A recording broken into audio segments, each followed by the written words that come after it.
Set, go! Hey, welcome back to another episode of Sports Frequency.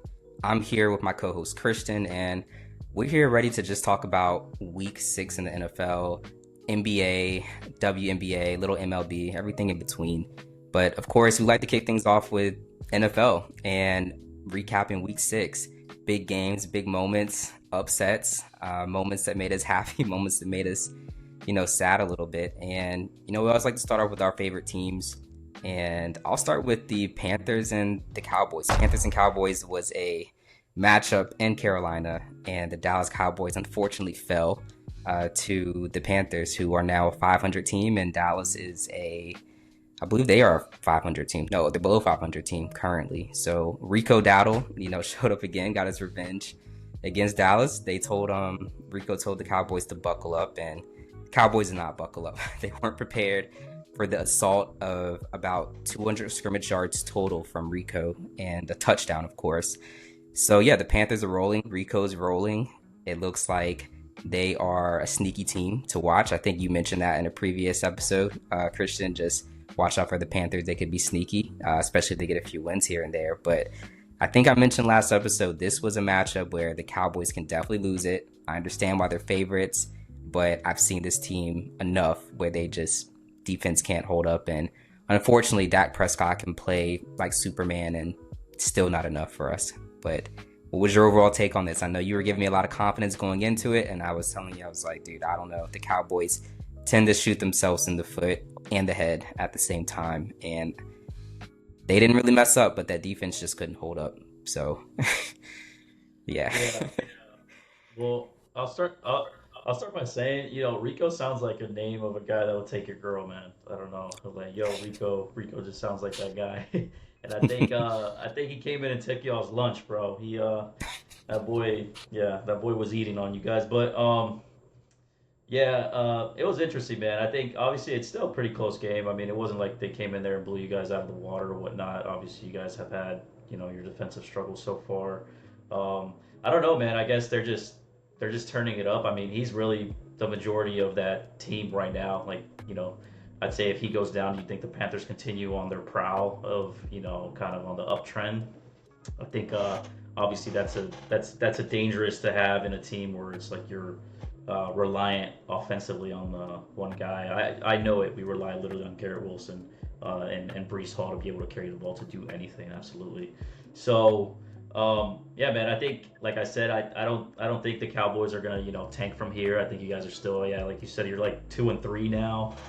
Still in this has been such a weird season, man. Like I don't think being 2-3 or 3-3 at this point puts you out. We watched obviously like we're seeing some of the juggernauts come down this week. Obviously, like we saw the Bills lose, and it just has seemed to be such a weird season thus far. So I don't know, man. I think the only good thing for this game so far and this season so far is maybe the Panthers are starting to feel like they didn't, waste that pick on Bryce Young, and maybe the team turned it around and they kind of, if they don't, I don't think they'll make it happen this year. But if they did go farther, maybe it's like a, like hope for the coming years that they actually put a good team together and have a start their maybe post Cam glory. They had like their Cam glory days, and then now they start like, okay, we can finally start moving off of that. So no, good game, man. I still think, like I said, I'm high on you guys. I'm not a Dallas fan, but I'm more of a Dallas fan now than I am a Jets fan. I think for sure this season. We appreciate the support. We will definitely need it, man. I think so. And I mean, you mentioned Cam morally, Newton. yeah. Go ahead. No, you go. No, I was just saying, like the morale was low in the Jets, so I gotta feed it somewhere else, man.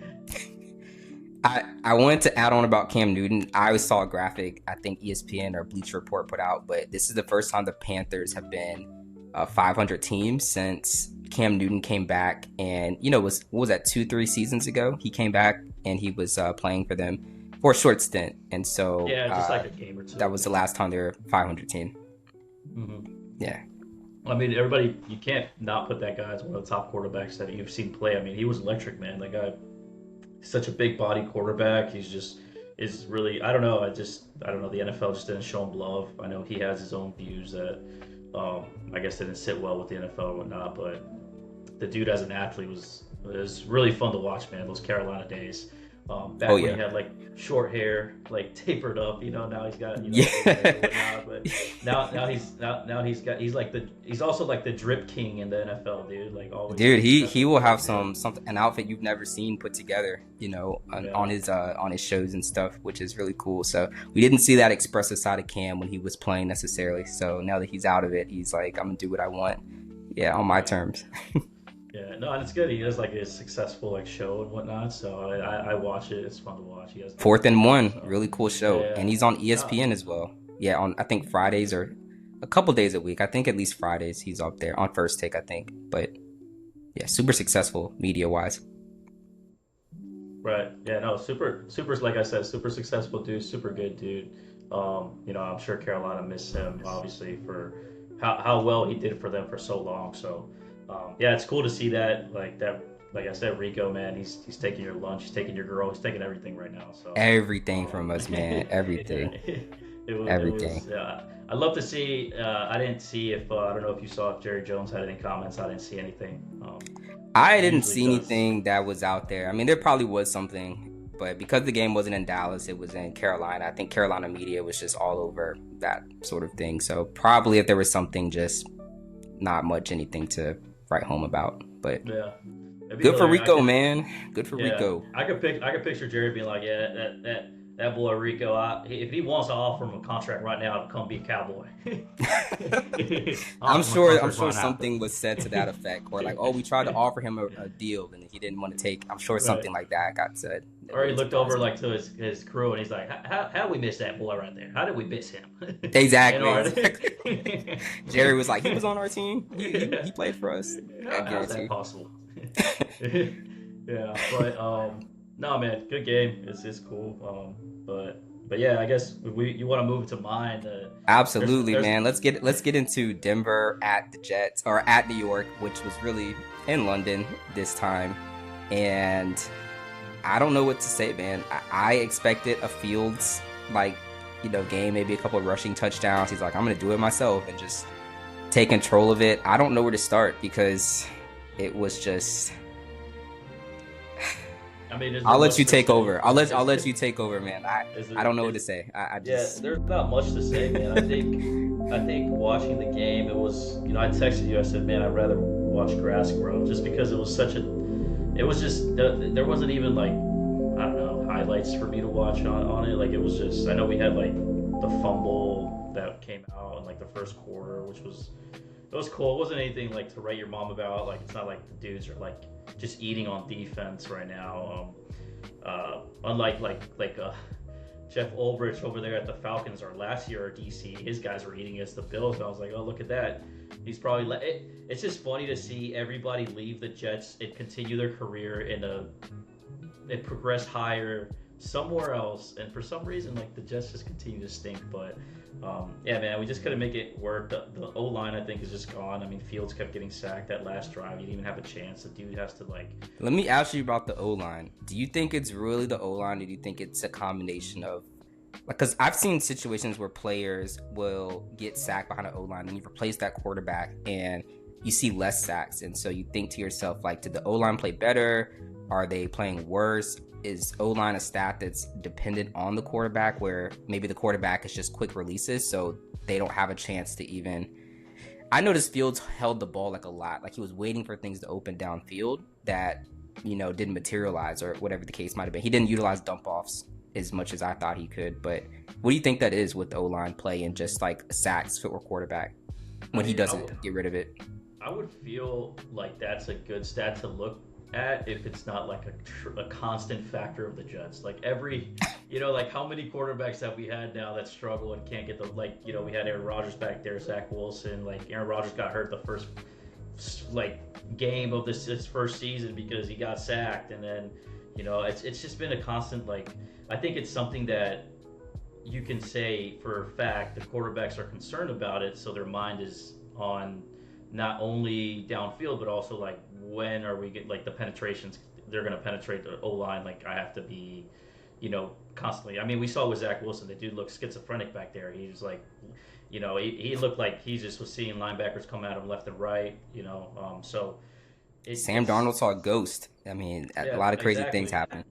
It's just I don't know, man. I don't know if it must not be MetLife because the Jets or not the Jets, but the Giants took off this week. But I think maybe it's just like I said. I think it's Woody Johnson, man. He sold his soul to the devil, probably selling all these vaccines and shit like that, and we're just cursed, man. I mean, it's no different. It goes in pairs. So the pairs are the Mets and the Jets, both the most cursed teams, honestly, in the league. Like in sports for sure. Like the Mets, another one that had like a great full season run, and then like the last 2 months they just stink and they don't even make the playoffs at all. They don't even make the wild card. So, yeah, two stinkiest teams in the league for sure. I think the Jets. I think this year's. I'm gonna call it a wash already, man. I mean, we're like what 0-5 now, and So it feels like since we played Pittsburgh, we haven't even come close. Like, it doesn't even feel like we've been like a fighting team. It just feels kind of like what are the Jets gonna mess up this week, and whatnot. So, yeah, I don't know. Hopefully, we don't see like an off season where guys want out. I don't know, and they're just tired of it. They start getting, maybe I don't know. Hopefully, we don't start losing like key pieces to the team where we're just constantly in like a weird dynamic or like in a weird limbo. We're like trying to get coaching staff that establishes a culture, but then you establish a culture and then guys start leaving and then new guys come and you have to reestablish culture, or maybe they're not bought into it, or it just seems like if you ever watch like soccer, like the Jets are like the MLS, the American Soccer League's like not that serious. Obviously, like the serious league is like Europe, and it just yeah, seems like the Jets are like they draft somebody that's like pretty damn good, and he gets washed out in our system, he goes to be a star somewhere else, or it's like a old guy that was really good, like a Messi, and then he goes to Miami just to cash a check, and they just go to the Jets, they cash a check, give our fans hope, and then they either move on like Aaron Rodgers did, or they just retire. They're like, all right, cool, got another check under the belt, like yeah, and they're that's just like, I'm it. out of Just here. that's what it feels. It doesn't feel like the Jets are like a serious team at all, man. Like it's just, it is what it is. We're a joke. So, it moving forward, I don't know how this season goes, man. Honestly, I've started to just watching the Jets. I'm gonna start watching the Jets on box score, so that's not so devastating when we're Oh my out, god. dude. Just to see, you see like how the ESPN has like that little like animated graphic of the ball moving, and I'm like, Yes. okay, we got some progress, cool. Yeah, it's like, yeah, picked up a first down on that drive. Yeah, Oh, second and 3. there we All go. this. Yeah, Yeah. it's way better to watch it like that because when you watch it live, you're just like, wow, this team sucks, man. They stink. But now, with saying that, and I'll kind of end it with this with the Jets. I think the team overall sucks, but I still think we do have some really elite guys in the squad. So it's unfortunate for them, man. I hope to see them like, you know, stay in our squad and not move on from us. But yeah, it's just eventually it's just gonna be it's business. People will probably move on for better deals, and also, the younger guys that don't have, you know, they're probably looking down and they're like, man, my career's starting to fade away on me eventually at some point. At some positions like running back and stuff like that, you get washed out kind of like later 20s or whatnot. And you're like, man, I need to get out of here to be able to have a chance to even, feel the grass on a playoff game one day, like, Exactly. and not waste And away get the a next year. paycheck. Get the next paycheck because running backs, skill position players, like, they may lose all their games, but if they have good seasons, they're going to get their next paycheck. So, they want to succeed so they can get paid for No, sure. 100%, man. I don't put it against any guys that do whatever decisions they make in the NFL. I mean, it is what it is. It's a business, and it's cool. It's just hopefully, we get a season here in the near future that's more entertaining than the one that we've had this year. I think the Jets did a good job this season of coming in with not too much hype, but this time it was like, it's usually like, sell the hype or whatever, but there was no hype to sell, and there wasn't anything good that came out of it either. So I don't know, maybe Glenn is able to kind of take this off season and continue to maybe tune us up. I mean, he gave us a good entertaining game in against the Bucks. We know he's a good dancer. That was high. That was Oh hype my for God, sure. that was the highlight for sure. That was highlight, vibes so far. So I think the team likes him. I think more or less they just can't get it together, jiving together. So yeah, man, it's unfortunate, but enough about the Jets, man. Let's move on. I'm getting depressed. Sure. So let's get into Philly at New York, the New York Giants, the other New York team. Yeah. And this team surprisingly did very well this past week against the defending Super Bowl champs, the Philadelphia Eagles. I thought they played well. I believe on the last episode, I mentioned, we both agreed on this. We thought Jackson Dart could get a rushing touchdown, that sort of thing, maybe kick off the game. And that's what happened, essentially. Yeah, he was able to go down there and do that. And he's an impressive runner, really impressive runner. I think that keeps that team loose. Cam Scatterboo had a very nice game as well on the ground. 3 TDs. Yeah, Crazy. yeah, three TDs, man. So really impressive. But good effort by the Giants, man. The Eagles, I think I've said this before, a team of two halves. They showed up in the first one. They didn't show up in the second one. They just did not report. No points scored in the second half.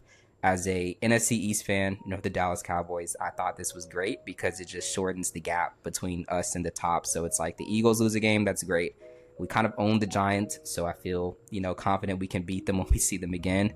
But just overall, terrible output from the Eagles. I don't know what else to say. I mean, Dallas Goedert, he had a great game, over 100 yards receiving, but it seems like there's something missing with this offense. What do you think that is? Like, what's wrong with the Eagles? Like, are they broken? Do they rebound? This is back-to-back losses for them. So I'm looking at them like, what's happening? Like, are you guys really that beatable, or are teams just turning up for you because of, you're the Super Bowl champions? I feel like that has to be maybe part of this, but Yeah, I think overall maybe I think the element of Saquon has been weird because we haven't really seen him like be like a Scatterboo in a sense, like how he was like last year, and it's just like unstoppable. Even we've seen it's kind of been weird because this year like Saquon, Derrick Henry was another one where it's like these super elite guys going into the season when you're like, dude, they're gonna dominate, have kind of downtrended instead of even staying at level. You know what I mean? And it's not that obviously Saquon's not like a huge threat in the backfield, but I think maybe they're just struggling to kind of change up the scheme or just do what they were known to do best, like, and continue to do that. And other teams are just able to, I don't know, have an element of surprise. I mean, they were able to sack Jalen 3 times that game, so that's a big thing. And he's obviously been one of the biggest threats on foot for them. So if you stop that guy, you stop Saquon. I mean, you just stop the guy that's running and throwing, and the other guy that's like a rushing threat. So it's got to be hard for the Eagles to be. And then the other team puts on just like a super competent offensive game. Like, what are you gonna do? You know what I mean? So, yeah, I think moving forward, man, I think I don't think the Eagles are like out of it by any means, but we always have to remember, man, like it's like you have these hot streaks, the teams are like flowing, and then they kind of like level out, and then it's like, what are they gonna do after that, right? Like it's like, what do you do in like the weird times? Like, do they then peak again? And it's like, okay, this team can like get through whatever little humps they're going through. It's not like a weird like big deal, like it's some type of big deal that's gonna tank their season or anything like that, because at some point you got to come back to like equilibrium a little bit. You can't just like Scatterboo's not going to put 3 touchdowns next week. Like, no. For all the degenerates out there, like, don't bet that, man. You're gonna lose your money. No, you're gonna lose that so many times. He's gonna have like one of these like he's gonna probably have a game that he doesn't even put up a TD, puts like 60 yards up or something like that, and you guys will be like, what? How's he not performing like 3 touchdowns? That's not an always thing. So that's why the NFL, they don't just have the best players, they have the best offensive coordinators, they have the best defensive coordinators, they have the best head coaching, they have the best GM, like they have the elite of everything they're fighting against each other all the time too. So they're shifting things up all the time, and it's kind of just like a chess match, like who's gonna win long term. Like it's like you're looking long term. So yeah, man, it sucks to see the Eagles lose like that. I mean, personally, I don't care. I don't like the Eagles, but Jackson Dart taking off. I'm glad that TD prop hit. He seems shifty, man. Like he not only can he just run, but he kind of has some good technique with his feet. He's able to juke people out and stuff. He looks good. The only thing I'll say, and I know he like took a hit kind of to the head a little bit. I think Russell Wilson had to come in and take like a few reps, and that's dangerous, man. Like when you run like that, it's dangerous.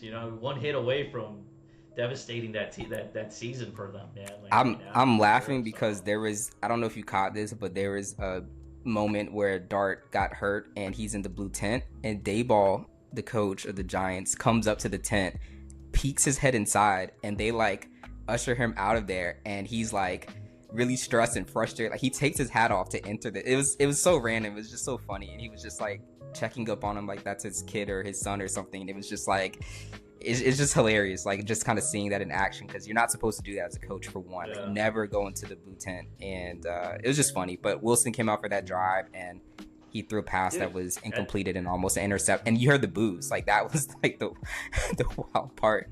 And then Dart was back in the game, so.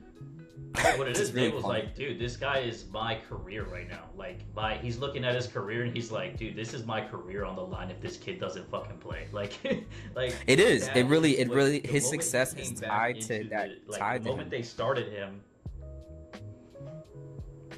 Yeah, and he knows that. Everyone knows that. So it's like the kid has to play. The vibes get low in the stadium when he's out. You know, it's like. Think about Zach Wilson, man. The moment he stepped foot back on the field when Aaron Rodgers went down, everybody was just like, dude. Like, oh, man. Defeated. Like, you know, we want to take the train and go back home, dude. Like, you're like, what am I doing here? Like, you know? Mm-hmm. Yeah. It sucks to see Mr. Unlimited go down, like, to have, like, you know what I mean? Because, like, Russell's not a bad quarterback. It sucks that I hope he doesn't retire with that image. Like, people are, like, disgusted by him stepping foot on the field again. You know what I mean? Like, and it sucks because it's unfortunate. I don't think he will. Don't forget the. I don't think he will. Don't forget the Seattle days, man. You can't. He's a Hall of Famer for sure, and it sucks that on the later part of his career, he just needs a bit more support, and he hasn't been able to lock onto a team for a couple of years that can support him in that way. It's just like you're starting until the guy we want to start kind of comes in. So it's unfortunate it's like that, but I mean, he's not hurt or anything, so I hope he comes back and he plays because he's a great talent. But right now, he's the backup to Jackson Dart for the time being. Pretty much. So, yeah. I mean, it is what it is. Everything comes to an end, man. I think for these guys, it's hard for them to recognize when their careers come to an end. It's hard to give up what you love. Absolutely, man. Absolutely. Let's get into another matchup. Important one here. Let's get into the Tennessee Titans at the Vegas Raiders. And so I want to talk to this one because it got a coach fired, essentially. The Tennessee Titans coach was, fired not too long after this game. Just a terrible start to the season, even though they were able to get that win last week against the Arizona Cardinals. But score was 20-10. It wasn't super high scoring, but this team just kind of looks defeated. I saw Calvin Ridley went down. I think he's going to be out a few weeks. So it's just not great vibes in Tennessee. And where does this team go from there? It seems like all the head coaches of rookie quarterbacks in their first, 2 years end up getting, pretty much fired. So, and top, first overall picks is what I mean by that. Not just first round quarterbacks, but yeah, not much to say on the game. Just the ramifications of it with the coach being fired. The first coach to get fired this year.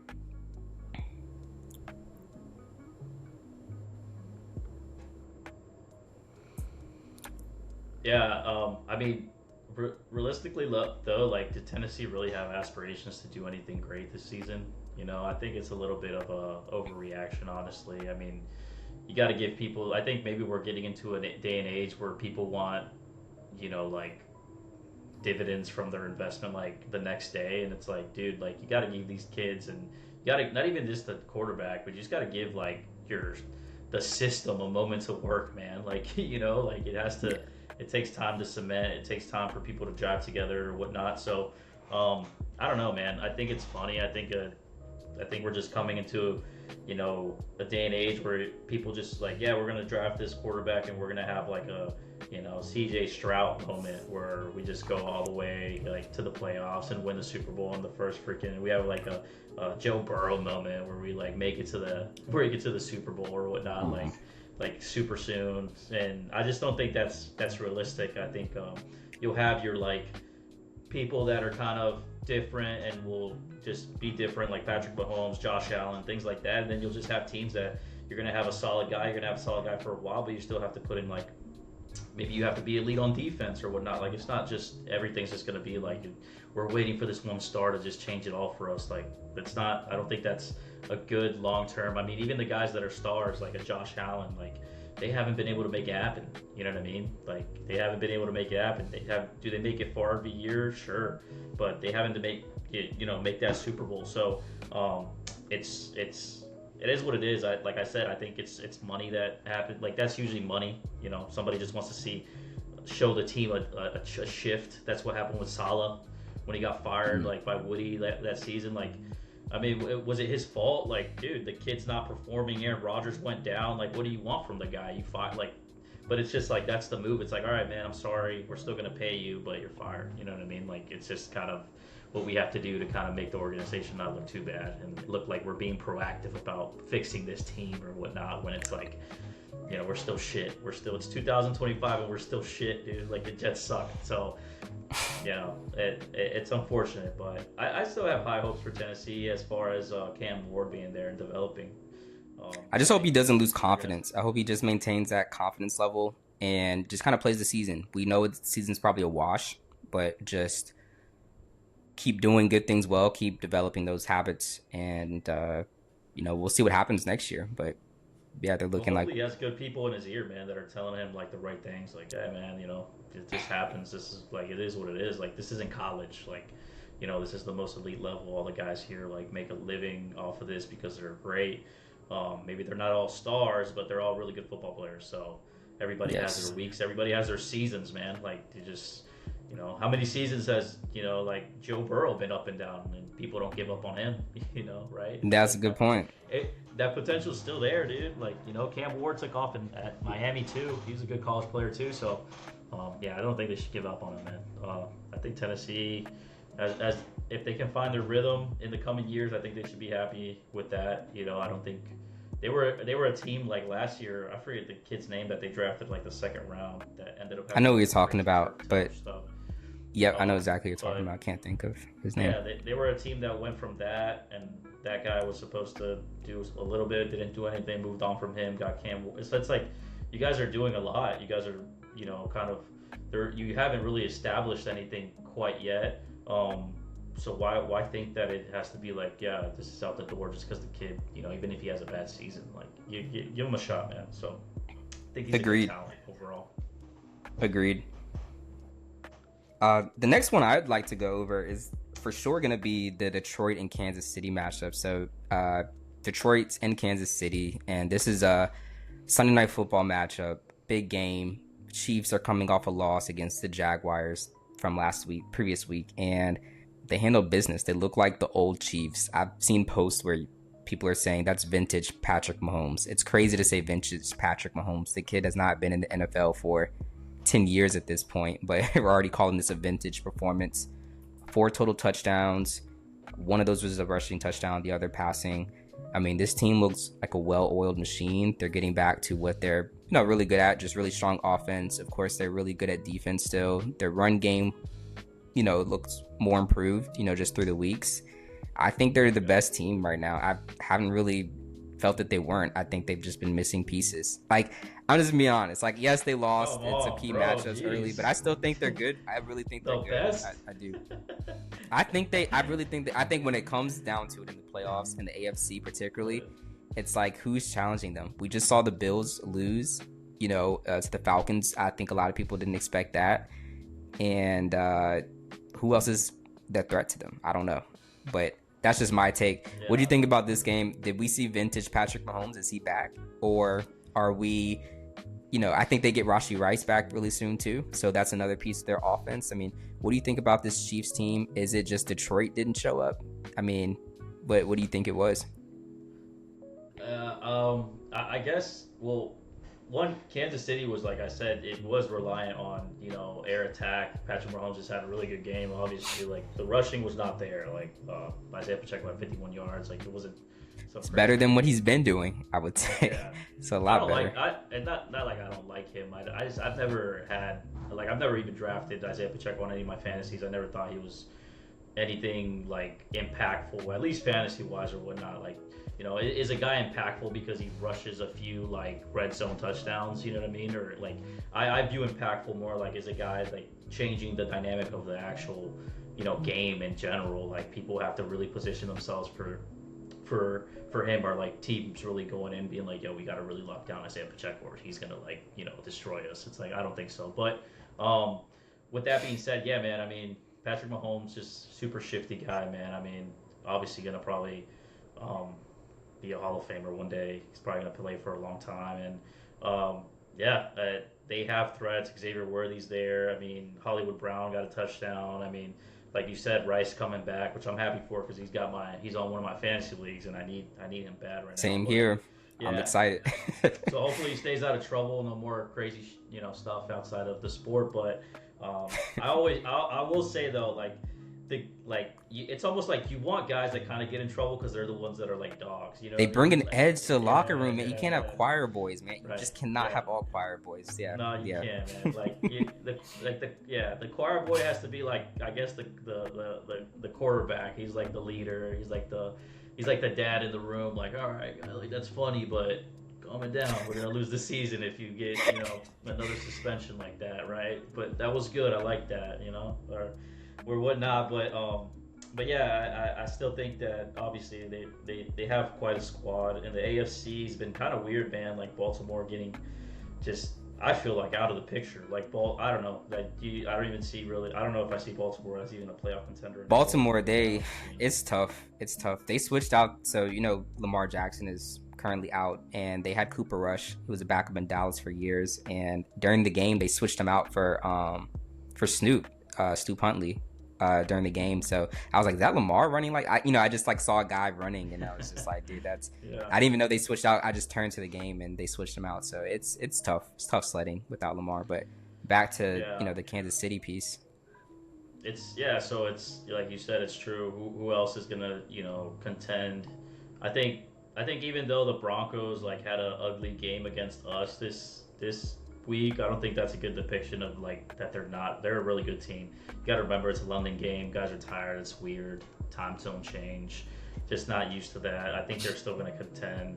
They're going to be a big one in their division, at least for the Chiefs. So, yeah, other than that, man, I mean, Steelers, they look like the best really out of the North for AFC, at least, now that Baltimore's kind of out of that like number one position that everybody put them in. But I don't know. I think for me, it's just more, it's entertainment-wise, it's annoying to see the Chiefs kind of just dominate all the time. But, Andy Reid, head coach. Their head coach is Hall of Fame head coach. Like, that guy's a sad bit. You can never put it against Big Red, man.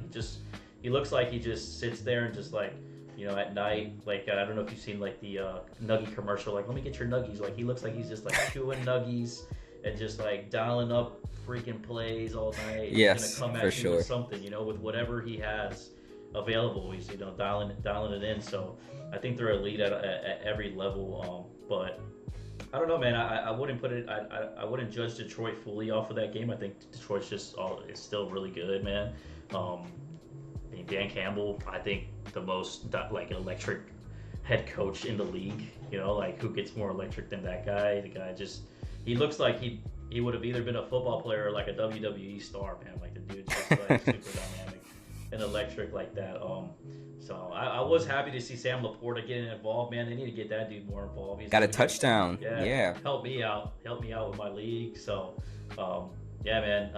Jared Goff didn't even really have that bad of a game. Like, he didn't. So, I don't know. It's just at the end of the day, like Kansas City's one of those teams like.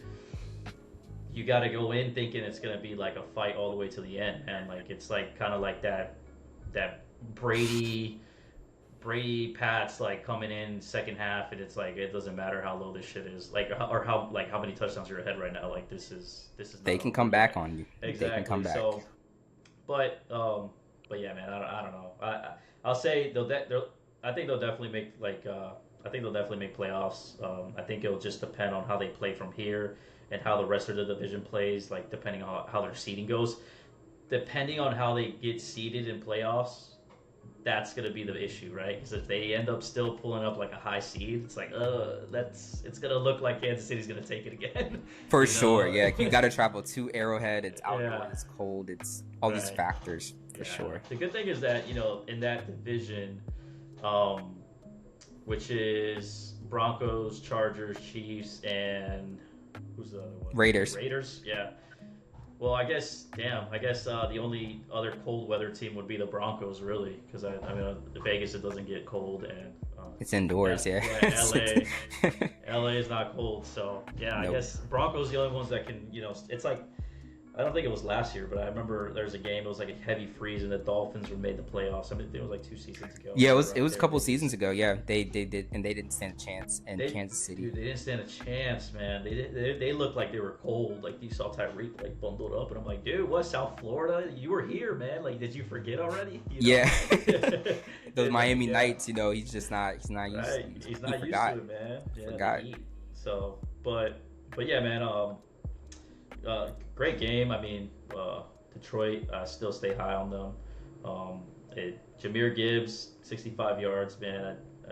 I don't know, man. I think what does it take for Kansas City to get beat out this year is really going to be heavy offensive, like elite offensive play with whoever plays them, because you have to put up. It's not one of those teams that you can't put up points and win. It's not like the Broncos that put up 13 points and beat the Jets. Like, that's just not going to be it. So when you're in that other category or other level of football, of just like playing the juggernauts, the elite people, you have to really put it together, because Kansas City could definitely get on a run now, and I don't know what their schedule looks like as far as the coming days. So it looks like they have. Yeah, so they go against the Raiders. I think they take that, Commanders, and then the Bills. So I think they take both of those. I think they take the Raiders and the Commanders, and the Bills is like the new. It's like, well, they go Bills, Broncos, so that's actually really good right there, back to back. I'd say those two. That's right there. huge. Yeah, it's gonna be huge to see. So if they go on a tear and beat the Bills, even if they don't go on a tear, but if they beat the Bills and the Broncos, oh, dude, this is even better. They go Bills, Broncos, Colts. Oh, and Colts are a nice team. That's what I think I'm saying it on record now. They lose to the Colts. Yeah. They could win those other games, but they lose to the Colts, man. They will. I don't think they're gonna beat the Colts, and I have my own like theories on that. We'll get to that, but at a later time. But yeah, I don't think they beat the Colts. Like, no matter what, they could beat those other teams. But I mean, those are all your playoff contenders right there. That they're gonna play right there. So we'll see how they do that. I mean, those 3 weeks, if they can get through those and they dominate them, then it's not going to be looking too good, and we can say definitively like, hey, Kansas City's back, and Kansas City's really good still, and that was just kind of like, get long on this dip. Like, the stock dipped, but it's going to new highs again. Yeah, all-time highs for it's sure. going back to all-time highs. So for sure. But no, good game, man, definitely. Absolutely.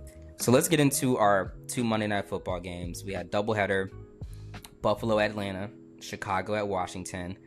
Really good, exciting games for real life and fantasy, obviously. We'll talk about Buffalo and Atlanta first.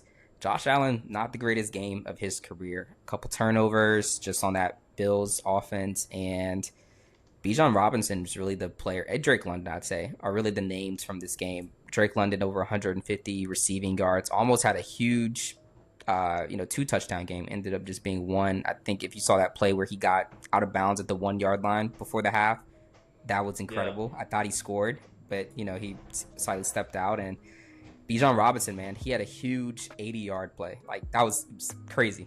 I saw him break a tackle and just kind of go all the way to the house. So I was ecstatic. Had him on my fantasy team, 40-point banger out of him, and won me that week where I was projected to lose. I think I had like a 12% chance of winning, and Bijan just carried me. Yeah, pretty impressive from him, man. So that was actually his best game statistically, ever. So I needed the best from him to win that. But overall, I think Michael Penix looked good. The Bills look like they have kinks in their system. Just offensively, James Cook ran really well, but yeah, I don't know if it's kinks in the armor. I don't know if it's just because they had a bye week coming up. Maybe they had to travel. I don't know, but they didn't look impressive as they normally have in this particular game. So yeah, I'd say like the Bills kind of operate in the same way as like the Eagles in the sense of we see Josh Allen, he got 4 sacks, so you have obviously a quarterback that's super dangerous on his feet. He can pick up first, even if it's not touchdowns as he's rushing for. He just resets the downs, and that's devastating for the defense. He's going to tire him out. And 4 sacks, so you lock that guy up.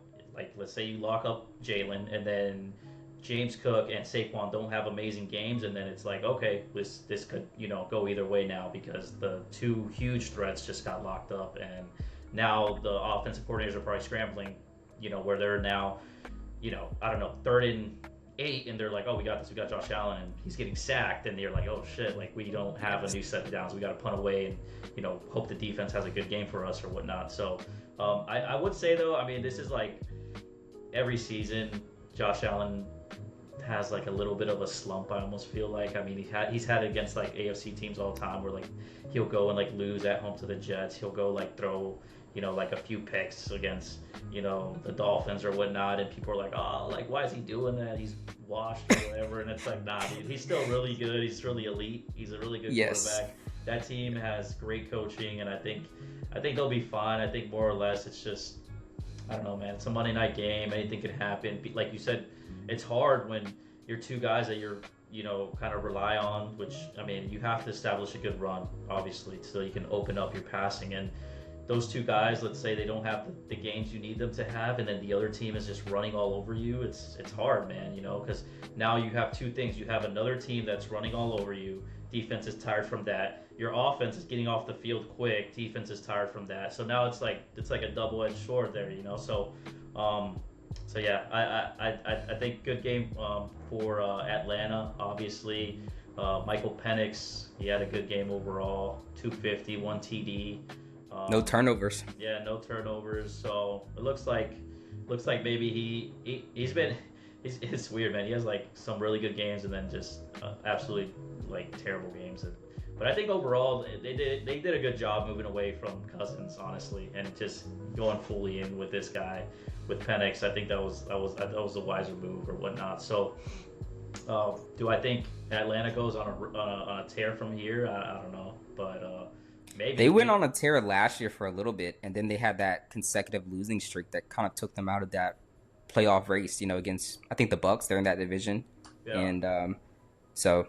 Who knows? I mean, they could be. I mean, the Bucks are clearly leading it. I think they're 5-1 at this point in the season. So, I don't see them squandering that too. Even with all their injuries, they're still, going forward. But yeah, I think the Falcons could be a dangerous, sneaky team potentially, but maybe not get past the Bucks record wise. Yeah, no, for sure. Yep. Our second Monday night, Chicago at Washington. Jayden Daniels, Caleb Williams. Really exciting matchup, marquee matchup.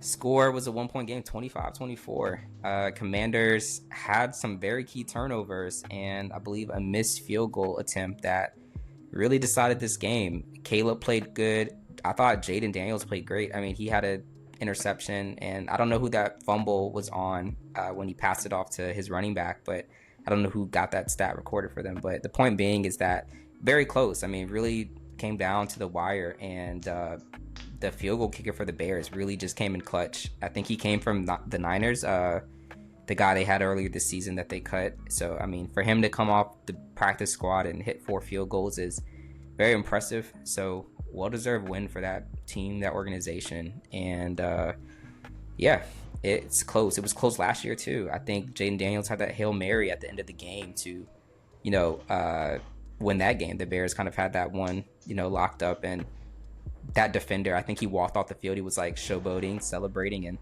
that's how they ended up losing. So the Bears get their lick back, so to speak, and they move on. And this is the second week where they've won a game 25-24. They had the same result against the Raiders, which is really interesting. I think that's the first instance of a team having the exact same score, like 25-24, that score in back-to-back weeks, and then winning on that side of the ball. But it was an entertaining game. What are your thoughts on this one? Yeah, no, for sure, man. I should have made. I thought about going out there, but I didn't. I ended up not going. I was like, man, I don't know if it'll be a good game. Detroit's coming into town in a little bit, and also I'm waiting for you to see if you're gonna come watch the Cowboys game. So I'm trying to say Christmas Day, man. Yeah. I told you I really like to. So getting some things in place, to make that happen. But no, really good game. So yeah, Krosky Merritt was the one that ended up. He got the fumble, and Jayden Daniels also got 2 fumbles. So I mean, maybe clean that up and they win. But yeah, man, it goes to show you NFL, man. It's like the kicker. doesn't matter until he does, and Yes. and I know you're if there's no bigger fan of kickers than you, man. I mean, that's got to be like 80% of your like sports betting portfolio every day. Kicker props. So yeah, kicker props. It's like it's the market that nobody looks at. Like, it really is. I feel like it's like, just a stock that like no one's paying attention to, but like if you get it right, you can be very consistent with it. And yeah. Vegas isn't too dialed in on that one to kind of like make the call for that. Right.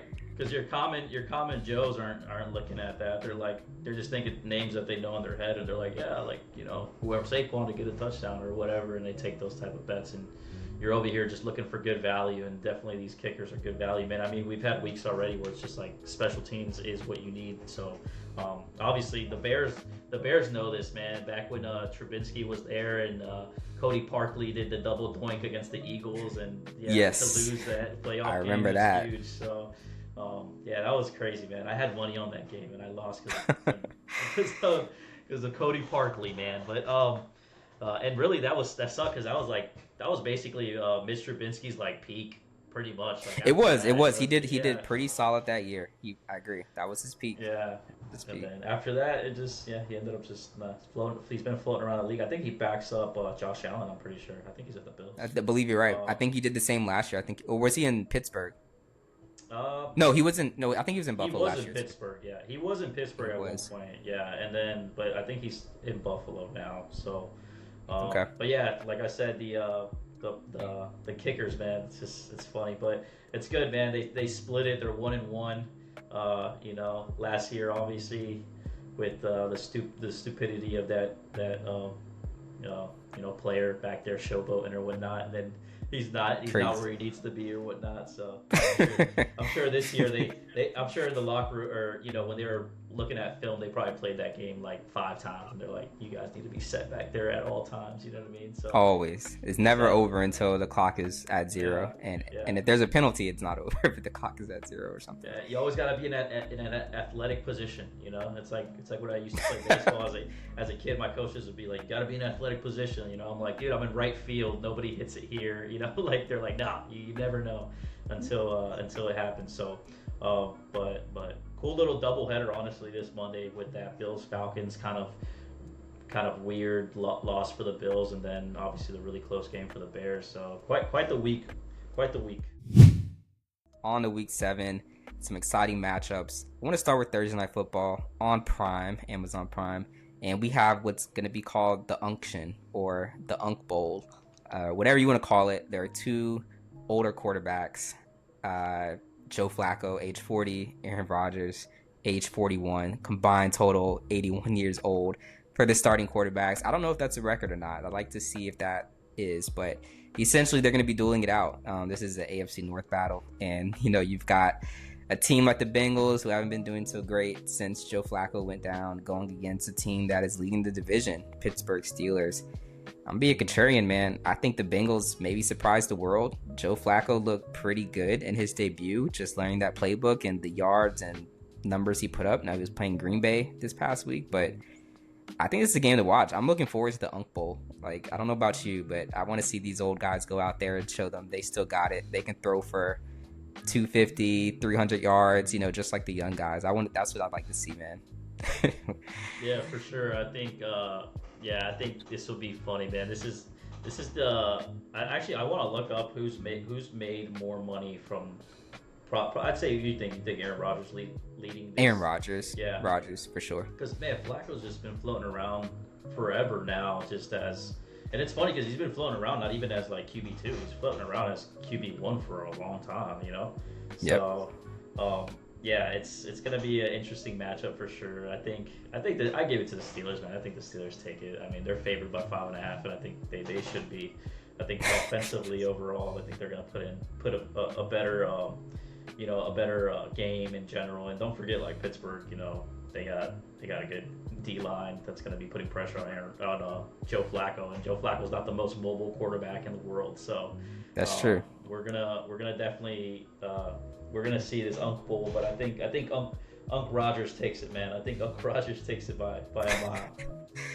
I saw this comment last week from Mike Tomlin. He mentioned how, like, how do you do that? How do you trade a guy that was your day one starter to an opponent in the division who needs that strength? Like, they need a quarterback. How do you do that? Like, realistically, if you really think about it, it's a bit crazy that trade even happened. Trading him from the Browns to, and he was like really irate about it. So I thought it was like interesting. Don't know if that can be fuel for the Bengals because I don't think they're super motivated, but they are pros, professionals, and we'll see what that does. But I thought that was a very like Tomlin, like interesting comment from Tomlin to kind of like went out of his way to mention that. But I think it'll be fun. I will be looking forward to it. So yeah, I mean, I think with talking about like with that, I mean, come on, man. Decision making at the Browns has been weird for how long now? I don't know. I think should we start at like Johnny Football or something like that? Like a few yes, then we went to like yes. Baker, and then I don't even know why they cut Baker out of there, like because he wasn't getting along with he wasn't a culture. Beckham. It wasn't a culture fit, and it's like, was it Baker or was it like you guys are the problem? Like you are the Browns. Like what you don't have culture. It's a culture of losing. That's what it is. And then you give Deshaun Watson. A crap ton of money, and then you get I don't know, man. They're all over the place. They're paying like 9 quarterbacks. I saw some stat. Like currently on their books, they have like 9 quarterbacks. They're still paying. So I don't think there's a Browns fan out there that wouldn't be perfectly okay with the ownership changing for that team at all. So I think since they did the Deshaun thing, they haven't been very happy with that ownership at all. But and that's another thing. Like, is he come back at some point? I don't know. Maybe not. I mean, they're paying him, but yes, who knows, man? Who knows? But at the same time, I don't know. We'll see what goes on for the rest of the season. But does Shedeur eventually give like a shot? I don't know. What are they thinking long term? That's what I wonder. Because you got a guy, you paid him a bunch of money, you still know him. You're paying Deshaun. Is he going to come back? Are you looking at the future? You guys drafted 2 quarterbacks. You tossed around Joe Flacco out there still. You didn't even give the guys you drafted like the ball. And then you get away from you get away from Joe. You probably still obligated some money for the season for him. And, absolutely. It's weird, man. Maybe they just have bad accounting. I don't know, but. Or the Browns are money laundering like scheme, and we just don't know it yet, or something. Right. No, for sure. They're doing something, man. They're doing something, and who knows? I think it's a tax incentive. After the second quarterback, it's gotta be. Gotta be. But let's get into a few more matchups. We have the Los Angeles Rams at the Jacksonville Jaguars in their second home field, which I would say is in London. They have played, I believe, the most London games. The NFL team has played the most. So interesting for them. They're kind of the home team here, and they are underdogs in this matchup. Rams are playing really well this year. Jacksonville is playing really well this year. I think it's a toss-up who wins, but I think we'll probably see some interesting ball being played for sure. I mean, they've got stars. Puka's hurt, so there's that aspect. I don't know if he'll play this week or if he'll make the trip. I haven't heard otherwise at this point in time, but I think this will be fun. It's the last London game, so probably some, just really good football we'll see. Yeah, for sure. I think the Jags will be competitive for sure. I mean, I like the Jags in general. I think they're competitive. They're definitely like, Florida's like second. Like if you're an FSU fan, like FSU's done. Stop watching FSU games and just tune into the Jags. I mean, every Jag fan I know, they're FSU fans. So they're definitely gonna. I mean, the line's I think priced that way. They only have the Rams 3.5. So I think they're going to be competitive. Like you said, they play a lot in London. I think the team is jiving overall. Like the defense has balled out quite a few weeks in a row now. Like they look like they're getting their mojo, and they're like that silent, AFC South team that's kind of like emerging now. And obviously it's going to be a big gap, being that the Colts are there, but they're going to be. I think they'll be a contender for sure going into playoffs, and I think they give LA a run for their money, man. Especially like Puka being out, that's huge, man. That's the guy for that team, The guy is clutch when they need him to be. So he's always that guy that it's like when they need to get a field goal, that's the only person they pass it to, like downfield, to make to make it to that field goal range and for your prop to probably hit. But Yes. yeah, Yes. but yeah, it'll be a good one. Is this another 9:30 a.m. Have you actually been able to? I usually catch it at like half, man. I'm not even up. I've caught it normally a few minutes after kickoff because it's Sunday, and depending what obligations you have, whether it's church or whatever it might be, a lot of people do that. But I'll wake up and it's just like getting my day started. Oh yeah, it's 9:30, and it'll be like 9:40, and I'll tune into it. So yeah, I catch most of it for sure. Yeah, For sure. yeah, yeah. It's a weird. It reminds me of like when I've gone out, had like work trips to Hawaii, and I talked to like the guys over there that watch football, and they're like, "Yeah, man, we watch. It's like 7 in the morning or whatever when the games start. It's like that's just like the normal for them or whatnot." Yeah, they're So just it's used like, to that. Sure. yeah, you can't even have like beers with the boys. It's like mimosas or whatever that you have to start with Bloody Marys. Like that's how you start the day with football. So yeah, it's funny. I think it's like in the next 5 years, maybe even sooner. We start. Maybe they get like a team that's like always over there or whatnot, and we start that I, just becomes the norm now. Like they just want to take up more market, like just TV market on Sunday. They just want football to be like a all day thing. Like 9 in the morning till night, like 11 at night. It's football. So I don't I think can that's see it too far happening. fetched.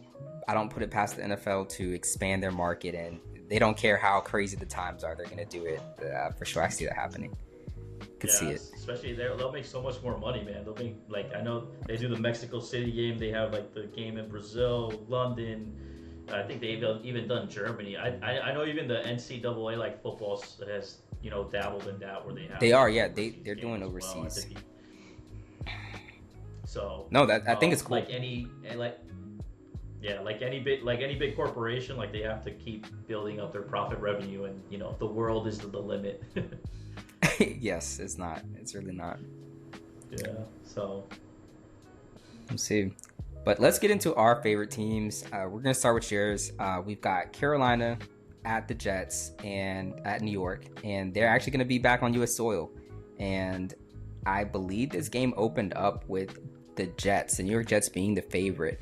It is now actually switched. They're only like a 2-point favorite. Now it's Carolina being that 2-point favorite. I think this is a sneaky Jet spot. Carolina's coming off a huge, significant win. I think it could be. I really think it can be, man. And they get the upset now. So I know Garrett Wilson has an injury. Is he going to be out? Like, I know you follow a little bit closer than me. What's the status of that? And what do you think about this being just a sneaky spot? I think it's a sneaky spot for the Jets. I was on the Jets last week. I was like, that 7.5 is coming in. I think they're live to win. And they were. They just kind of like that last play of the game was maybe not the best, choice, but I think they could win this one. I'm all over this one too. yeah, I think Garrett Wilson is still like day to day, but the bigger thing was they like Aaron Glenn came out and like dismissed the Brees Hall trade rumors. There was already like trade rumors for Brees or whatnot, and dude, we're gonna lose this. I tell you right now, we're gonna lose this. I'm telling you I don't think you guys lose it. I hope you eat your words here, man. I hope you no, sound I like think me we when I lose talk it, about man. Dallas. Yeah. No, but I think we lose it because when I see things like that, like trade rumors, like injury, like, and I just think it, I'm like that locker room is like not doing well. I think and I think overall, like, I don't know, man. I think guys are looking at us and not like other teams, but I'm saying the guys in the locker room are looking at like our team. They see like 0-5. They see no playoff contention at all. Looking into the season, people start thinking about their own careers and whatnot, and thinking about their health and their checks and stuff like that. So I think maybe we sneak one in there, man. But I think Carolina's going to be hungrier than us in this game. They actually have some potential to put something together, for this season. They got a guy that's just absolutely tearing it up right now with Rico, and I think, he probably continues to do that. It's not like, our biggest threats are going to be, Quinnen Williams on the D line, and obviously Will McDonald if they can lock him up, maybe. But other than that, man, I mean, if they can pass the ball well, and if they can, especially if they can establish that type of run where the guy's freaking getting like over 100 yards on us, I mean, I don't think we have a chance. I think at some point Nick Folk, our kicker, will get injured because we'll use him so much, and he'll get like a hammy strain or something like Oh that. my god. But Yeah. yeah, overall, man, I think I don't know. Maybe it's a close game. Maybe it's like a Broncos game, but we keep it close. But unfortunately for us this year, at least offensively, it's just been where you just need too many key factors. You need a safety, you need a blocked field goal, you need a forced fumble. Like you need things that are not that consistently done every single game for you to have a chance. Not even to just win, like just to have a chance to win. Like those things have happened already this season, and we don't even win. We just it gives you like hope, and like it probably just gives gamblers hope, and they go hit like the plus 800 and they just donate like the ESPN bet. You know what I mean? Oh my god. Like, Yeah. no, seriously, but it's just it is what it is, man. I mean, I think the Jets have cemented themselves this year as a not serious team, and I don't think that's at the fault of coaching or whatnot. I don't really know, man. I can't really put a nail on it what it is, but yeah, hopefully Garrett's fine. If he is like injured enough, I'd say they need to sit him. They don't need to be when you're an 0-5 team, you don't need to be risking anybody that's a star, like long term, like at all. So hopefully, if he's okay and he's well, then and they play him good, but hopefully they're not trying to force play him just to get a win for the season. That's kind of stupid. Chris, I'm not trying to burst your bubble with this, but it's actually 0-6. I looked at the week real. I was like, okay, yeah. 0-6. Sorry. I'm sorry. No, I'm sorry. My mistake. 0-6. No, Yeah. I'm sorry. I'm sorry. I was just looking. I was like, oh man, No, but I'm like looking at the schedule now, and it's just crazy, man. To just see L. You guys about to be 1-6. Your guys about to be 1-6. Dude, you mentioned a really interesting point. You said that Carolina is hungry. Are they that hungry? They're a franchise that has been middling at best. The past several years, and they just got a win on national TV against the Dallas Cowboys. I looked at the TV ratings, like the markets that aired that game. 80% of viewership was that game. Like that was playing in every single market outside of like a select few. Like 80% of had that broadcast. That was significant. That was like their Super Bowl, more so to speak. I don't think they have the same hunger this week. Well, I say hunger in the sense of like I don't think there's high expectations for them at all. I think like I said, I think they've just been like a troubled team where they had high expectations when they took Bryce Young, and I think they thought they were gonna just like be able to perform like right out the gate, and it would have been so terrible that I think ownership, like just front office and everything was maybe if they tanked this season looking at replacing Bryce or looking at seeing what the future is to hold for them, and maybe it wasn't going to be him. Maybe it wasn't fully his fault, the last seasons that he's been there, but I think it was like a pleasant surprise to see them just overall just operating at a higher level, and nobody expected that. And now they're like, oh, we can if we can continue this, like we have a squad, So that's why I say I think I don't think. Ratings per se. I get it. Whatever. It's Jets money line. Jets money line. It's their Super Bowl. It's the Super Bowl. I guess every team does have that. I go back like with us, like our Super Bowl win was when Aaron Rodgers got hurt and Zach Wilson comes in, and then we still win that. I don't know if beat the Bills. Yeah, off a punt return, and the place actually like completely explodes. That's like a Super Bowl win. I don't think the Panthers is like a Super Bowl win yet. I think they're just competent right now, dude.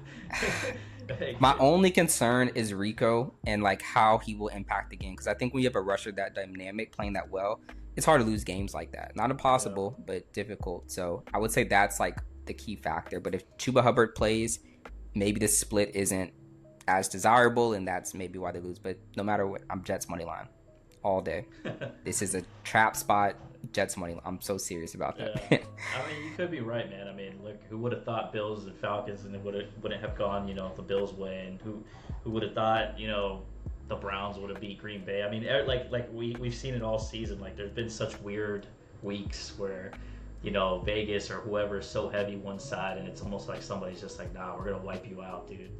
Exactly. And you look at the injuries. It's like I think Garrett I was looking at some things as we've been talking. I think he's gonna miss this week. Yeah. I do. And so people are looking at the Jets. There's no way. Like you don't even have your best receiver, dude. Jets money line. I don't care how improbable it is. Jets money line. Yeah, for me, they're probably gonna run Brees into the ground this week. I'm sure, which is unfortunate. Him and Fields will be like, maybe that'll be a good bet too. Maybe I'll take like Fields for like, I don't know what the line is, but I'll take him on the over for rushing and maybe one Hmm. TD. But Yeah. yeah, Brees and Fields I think need to show up for sure for us to win this game. And I don't know, man. Our defense needs to show up too. Our defense has been weird, so it's unfortunate because we were so elite at one point, man. Like we had like C.J. Mosley back there, which I mean at the time he was like getting old and stuff, but like um, Quincy and Quinnen, which are both brothers, but they're just operating at such high levels. And then they Quinnen has been the one that's had more injury, more injury problems throughout the seasons, but just them just operating when we had DJ Reed back there, Sauce having like the phenomenal season he did, and it just felt like such an elite defense. Obviously wasted on a shit Zach Wilson ran offense that year, but yeah, That defense was awesome, man. A really, yeah, it really was good offense. defense. Yeah, it was awesome. But like I said, everything comes to an end, man. And for us, it came to an end, and we weren't.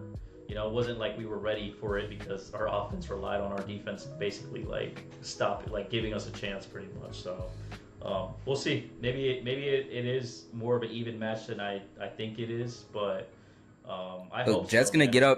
Jets will get up 2 scores, and people are like, how did the Panthers come back? Because they can't run. If they can't run the ball effectively like that and stick to that, I don't. It's probably more difficult for them to Right. come back and win that game. But I think that could happen. It's like, who's to say? First drive, Jets get a touchdown, and then it's like, okay, that changes the game plan a little bit Right. from what people expected.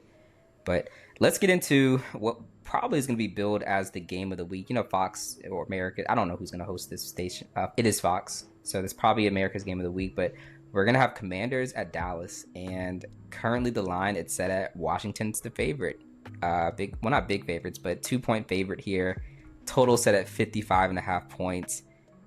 It's a lot of points, but Dallas has the worst defense, and Jaden Daniels is a star. Dak Prescott is too, but I'm going to be contrarian. I've told friends of the Commanders they're going to beat us, probably, but I'm actually going to hold some faith this weekend.